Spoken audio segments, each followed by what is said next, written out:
अस्सलाम वालेकुम बच्चे। आज हम अपने लेक्चर नंबर 46 में आ गए हैं। इससे पहले लेक्चर में हमने 45 में वुज़ू के बारे में पढ़ा था।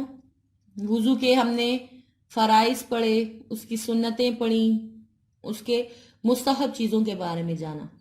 आज हम वुज़ू करने का तरीका पढ़ेंगे, मकरूहात वुज़ू के बारे में जानेंगे, नवाक़िस से वुज़ू के बारे में पढ़ेंगे।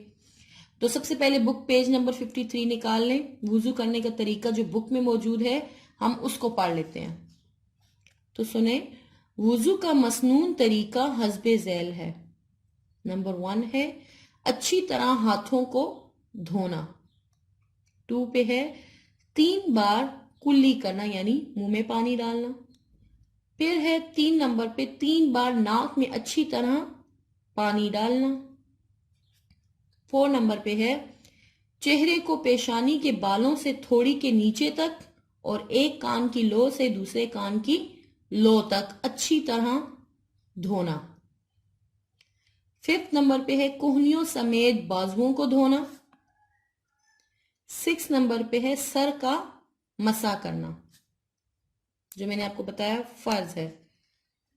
टखनों समेत दोनों पांव को धोना।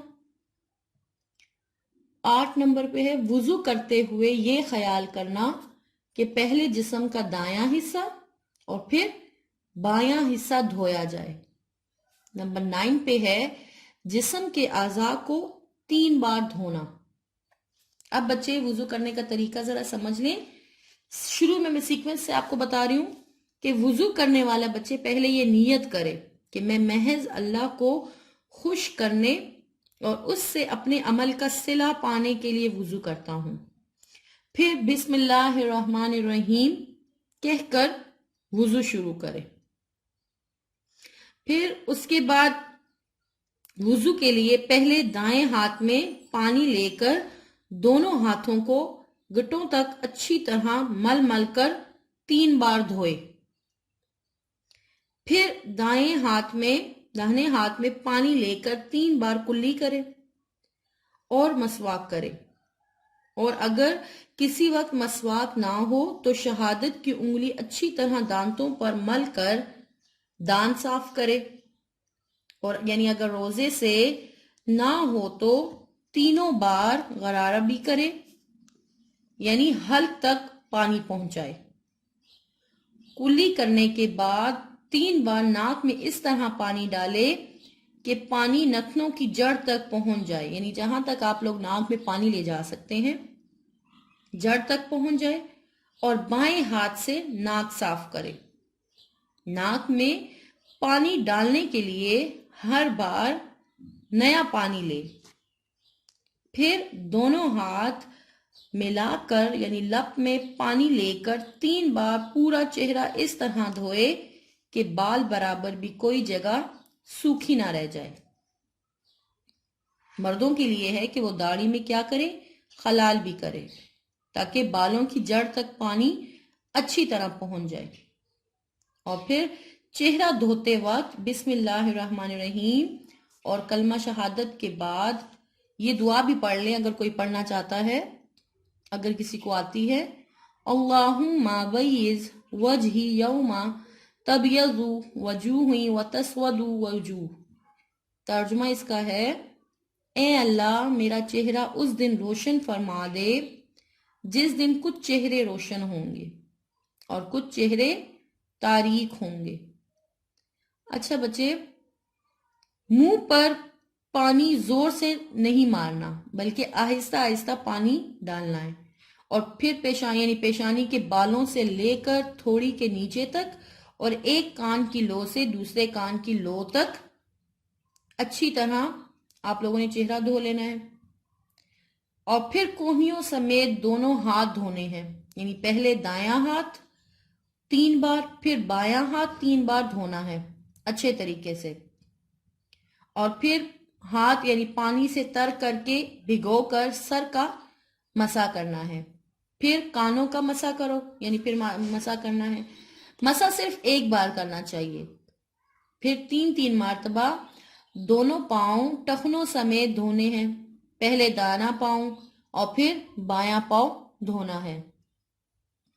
اور جسم کے اعضاء کو 3 بار دھونا ہے. یہ میں نے آپ کو بتایا کہ سنت ہے. تو یہ بچے پورا وضو کا طریقہ میں نے آپ کو بتایا کہ کیسے وضو کرنا ہے. اب بچے آپ ذرا مکروہات وضو سمجھ لیں کہ کون سی چیزیں ناپسندیدہ ہیں وضو میں، کہ وہ جن کو نہیں کرنا چاہیے. تو اس میں پہلے نمبر پہ ہے ناپاک جگہ وضو کرنا، کہ ایسی جگہ جو ناپاک ہو وہاں پر وضو نہیں کرنا چاہیے. اور سیکنڈ ہے دائیں ہاتھ سے ناک صاف کرنا.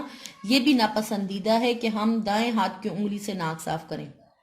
اور پھر تھرڈ نمبر پہ ہے وضو کرتے وقت دنیاوی باتیں کرنا.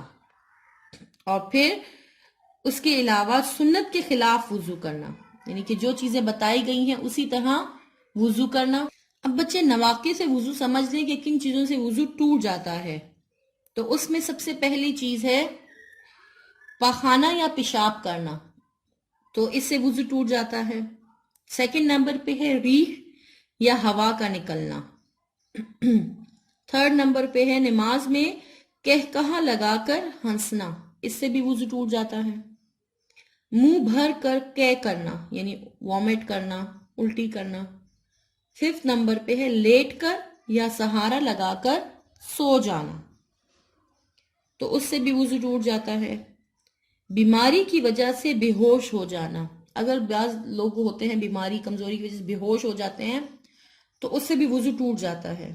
مجنون یا دیوانہ ہو جانا، انسان بعض دفعہ غصے میں بہت زیادہ پاگل ہو جاتا ہے، ایسے بالکل اس کو سمجھ نہیں آتی، تو اسی لیے کہتے ہیں جب غصہ آئے تو وضو کر لینا چاہیے. اور پھر 8 نمبر پہ ہے بدن کے کسی مقام سے خون یا پیپ کا نکل کر بہہ جانا، تو اس سے بھی وضو ٹوٹ جاتا ہے.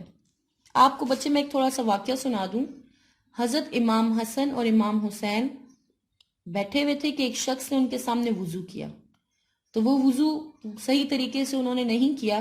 اب دیکھیں ان کو سمجھانے کا طریقہ ان کا کیسا تھا. انہوں نے یہ کہا اس شخص کو بلا کے، یا ان کے پاس گئے اور ان کو کہا کہ ہم وضو کرتے ہیں، آپ ذرا دیکھیں ہمارے وضو میں کوئی کمی تو نہیں ہے. تو انہوں نے جب وضو شروع کیا، تمام سارا کا سارا وضو کر لیا، تو انہوں نے جب دیکھا تو انہوں نے خود کہا کہ میں نے وضو ٹھیک نہیں کیا تھا، آپ لوگوں نے تو بالکل ٹھیک کیا ہے. تو اب دیکھیں بڑے تھے وہ، اب یہ نہیں کہا کہ تم نے وضو نہیں ٹھیک کیا، بلکہ یہ کہا کہ آپ دیکھیں ہمارے وضو میں کوئی غلطی تو نہیں ہے، اور وہ سمجھ بھی گیا.